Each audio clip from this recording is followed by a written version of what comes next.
사랑하는 성도 여러분, 오늘 우리는 요한계시록에서 사도 요한이 예수님의 영광스러운 나타나심을 경험한 장면을 통해 교회의 사명과 본질을 살펴보려고 합니다.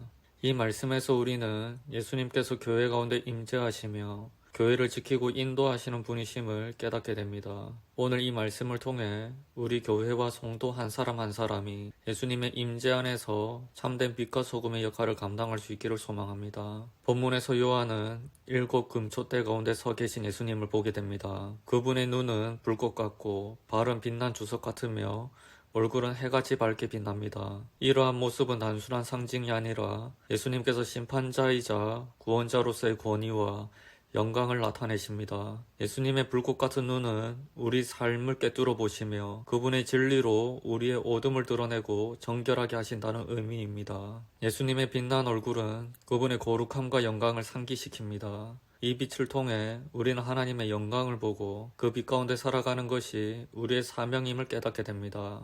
성도 여러분, 우리는 예수님의 영광과 거룩함을 담아 세상에서 그 빛을 반사해야 합니다. 그분의 임재 안에서 살아가며 우리의 삶이 그분의 빛을 세상에 비추는 통로가 되어야 합니다. 예수님께서 7 금초대 가운데 계신다는 사실은 매우 중요한 의미를 가집니다. 7 금초대는 교회를 상징하며 이는 예수님께서 교회들 가운데 임재하고 계심을 보여줍니다. 교회는 예수님의 임재가 있을 때에만 그 본래의 사명을 감당할 수 있습니다.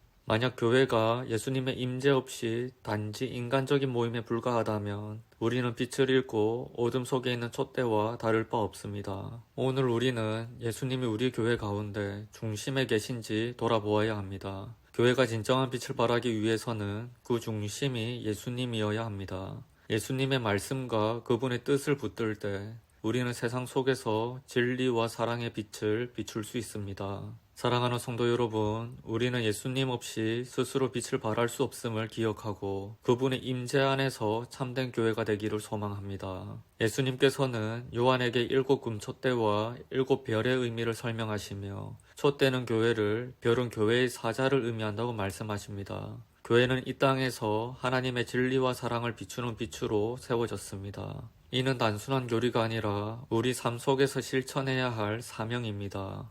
우리는 가정과 일터 그리고 삶의 자리에서 그 빛을 반사하며 하나님의 사랑을 나누어야 합니다.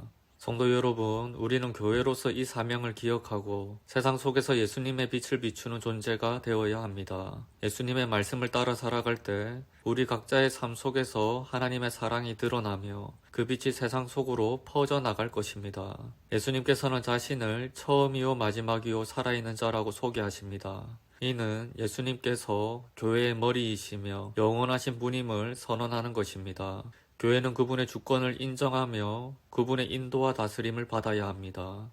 예수님께 순종할 때 우리는 교회로서의 사명을 감당할 수 있고 세상 속에서 빛과 소금의 역할을 충실히 이행할 수 있습니다. 우리가 예수님의 말씀을 중심에 두고 그분의 뜻을 따를 때 교회는 그 본래의 역할을 다하게 됩니다. 이것이 예수님께서 교회를 세우신 이유이며 그분의 빛을 반사하기 위해 우리를 부르신 목적입니다. 사랑하는 성도 여러분, 오늘의 말씀을 통해 우리 교회와 성도가 예수님의 빛을 반사하고 있는지 돌아보기를 원합니다. 우리 교회가 예수님의 임재 가운데 거하고 있는지, 그리고 우리 개개인이 세상 속에서 그분의 빛을 비추는 역할을 하고 있는지 진지하게 고민해 보아야 합니다. 교회는 예수님의 말씀을 중심에 두고 그분의 주권과 인도를 받으며 세상 속에서 하나님 나라의 빛을 비추어야 합니다. 예수님은 지금도 우리 교회 가운데 임재하고 계십니다. 우리는 그분의 임재 속에서 그분의 빛을 받아 세상 속으로 나아가야 합니다. 우리 모두가 예수님의 빛을 따라 교회의 사명과 역할을 충실히 감당하는 성도가 되기를 주님의 이름으로 축복합니다.